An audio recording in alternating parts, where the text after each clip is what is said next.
Červený karavan, červený karavan, červený karavan, červený karavan, červený karavan. Jezdím s tím dosti, zvu si do něj hosty. Jsou tu sportovci, herečky a herci, zpěvačky a zpěváci, různý osobnosti, holky pěkný kosti. Nice. Na grilu mám žrádlo, na sobě čistý prádlo. Projedu celý kraj, už mě lidi všude znají. Vadí hustá doprava, má červená souprava. Sledovat mě, follow, to není otrava. Ježišmarja, to zase je přístupová cesta. Au.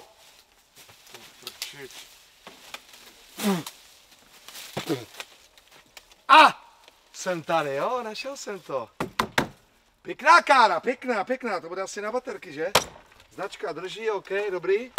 Co gumy? Ty krávo, to jsou gumy. Ty vole, to muselo stát tak 100 000, ne? Vypustíme mu ventilky. To stačí, OK. Ty vole, počkej, není to otevřený? A co zadní?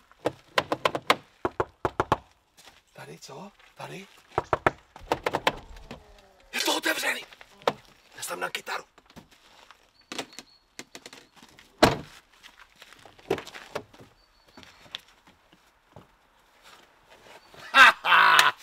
A je to moje, přátelé. Je to moje.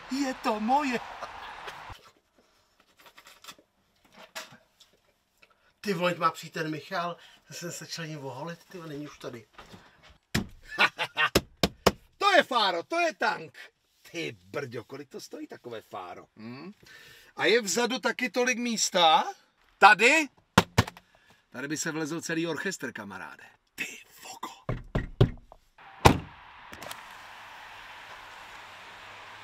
Škoda, že tu nejsou klíče. Hned bych se projel. Víte, kolik to žere? Tohle žere 30 litrů na 100 kilometrů.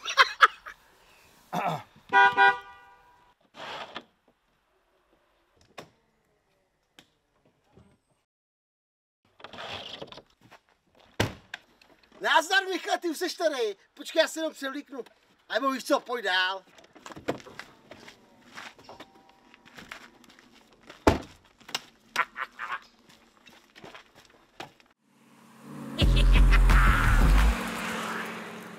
Michale, vítej u mě v červeném karavanu. Co, líbí se ti tady? No, líbí se mi, no, tak kamaráde, jako výborně, já jsem... Samozřejmě, na začátek můžu ti nabídnout tady červené pití, asi cesta je dlouhá. Jo, a nemusím to platit jako takzvaně. Ne, je to gratis. Jo, tak já si pak dám i tu druhou, jo? Dobře. Tak mi to hned, prosím tě, otevři. I tu druhou chceš teda, no, tak samozřejmě, jako je vidět, že jsi kamarád, že na mě myslíš, jo? Ano. Dal si velkou láhev, tak... No, dáme si, ale ty nemáš co, že jo? No, tak to já tady mám zásobičku, takže já zase vytáhnu další, jo? Dobře je vidět, že Aleš je vždy připraven, no tak aspoň jednu si dej, no, ať to pěkně jako otevřeme ten další díl, takže...